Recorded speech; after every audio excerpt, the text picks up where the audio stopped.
क्या कोई ऐसा रोबोट वैक्यूम है जो बजट फ्रेंडली हो और डेली क्लीनिंग में जेन्युइनली काम आए? अगर आप भी ये सोच रहे हो तो आज मैं शेयर कर रही हूँ एक honest review of the Ecovacs Deebot N20 pro. ये कोई स्पॉन्सर्ड वीडियो नहीं है, ये मेरी नेबर और क्लोज फ्रेंड का रियल एक्सपीरियंस है। She is been using it regularly for almost a year and मैंने खुद भी इसका परफॉर्मेंस देखा है, so this is a genuine experience based review, not marketing, not hype. जब उन्होंने ये लिया था तब इसका प्राइस अराउंड 30,000 रुपीज था और अब एक साल बाद ऑनलाइन प्लेटफॉर्म्स पे थोड़ा कम मिल रहा है डिपेंडिंग ऑन सेल्स और offers. So if you are planning to buy now, chances are you will get it for a better price. अब बात करते हैं परफॉर्मेंस की। वैक्यूमिंग एक्सपीरियंस ऑनेस्टली काफी अच्छा है। इसका सक्शन पावर ऑफिशियली 8000 पैस्कल बोला गया है और रियल यूज में भी वो पावरफुल फील होता है।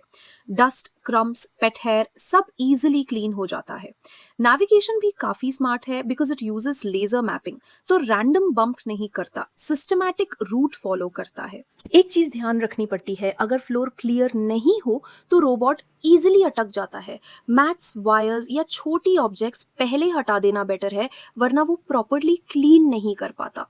और हाँ, लो हाइट फर्नीचर के नीचे ये रीच नहीं करता और एल शेप्ड कॉर्नर्स और एजेस में क्लीनिंग थोड़ी मिस रह जाती है। मॉपिंग के पार्ट में ये आता है osmo pro 2.0 vibrating mopping system के साथ। लाइट डस्ट और रेगुलर मार्क्स के लिए काफी अच्छा है, लेकिन ऑयल स्टेन्स या ड्राइड फूड पे रिजल्ट उतना स्ट्रॉन्ग नहीं मिलता। मेरे फ्रेंड ने बोला और मैंने भी नोटिस किया, कभी कभी मैन्युअली पोछा करना पड़ता है बाद में। और एक क्लैरिफिकेशन, इस मॉडल में ऑटो डस्ट कलेक्शन या ऑटो मॉप वॉश स्टेशन नहीं मिलता। ये सिर्फ N20 Pro Plus या N30 Omni जैसे हायर मॉडल्स में होता है। N20 Pro का डॉक बेसिक है, सिर्फ चार्जिंग के लिए, नॉट फॉर ऑटो क्लीनिंग।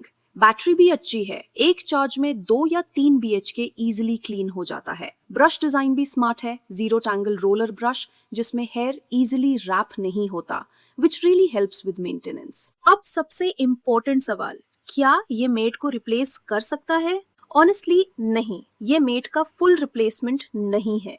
एक तो इसका मॉपिंग मैनुअल पोछा जितना डीप क्लीन नहीं करता, और दूसरा कॉर्नर्स, एजेस और लो फर्नीचर के नीचे ये क्लीन नहीं कर पाता। आपको वीक में 1 या 2 बार मैनुअल क्लीनिंग करनी ही पड़ेगी। लेकिन इसका एक बड़ा एडवांटेज ये है कि आप मेड के शेड्यूल पे डिपेंड नहीं रहते।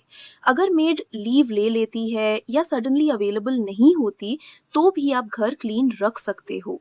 ये एक सेंस ऑफ इंडिपेंडेंस देता है। You can run it any time, even multiple times a day. But हाँ, डीप क्लीनिंग वीकली मैनुअली करनी ही पड़ेगी। अब क्वेश्चन आता है, क्या ये वर्थ बाइंग है? That really depends on your lifestyle. अगर आप वर्किंग पेरेंट हो, घर में किड्स या पेट्स हैं और घर फ्रीक्वेंटली मेसी हो जाता है, देन यस, ये वर्थ है। अगर आप ट्रैवलर हो या आपके टाइमिंग्स मैद के शेड्यूल से मैच नहीं करते, तब भी हेल्पफुल है। बेसिकली ये एक असिस्टेंट है जो मैनुअल क्लीनिंग के एफर्ट को कम करता है, रिप्लेस नहीं। तो मेरा और मेरी फ्रेंड का वर्डिक्ट सिंपल है, Ecovacs Deebot N20 Pro daily cleaning के लिए रिलायबल है, वैक्यूमिंग पार्ट में स्ट्रॉन्ग है, मॉपिंग एवरेज है। ये मेट को रिप्लेस नहीं करता, बट डेफिनेटली आपको डेली क्लीनिंग में फ्रीडम और कन्वीनियंस जरूर देता है। अगर आपको इस मॉडल के बारे में और कुछ जानना है, जैसे सेटअप, फिल्टर्स या मेंटेनेंस टिप्स, तो नीचे कमेंट में लिख दीजिए। मैं ट्राई करूंगी आपके क्वेश्चंस का ऑनेस्ट जवाब देने की। Thanks for watching.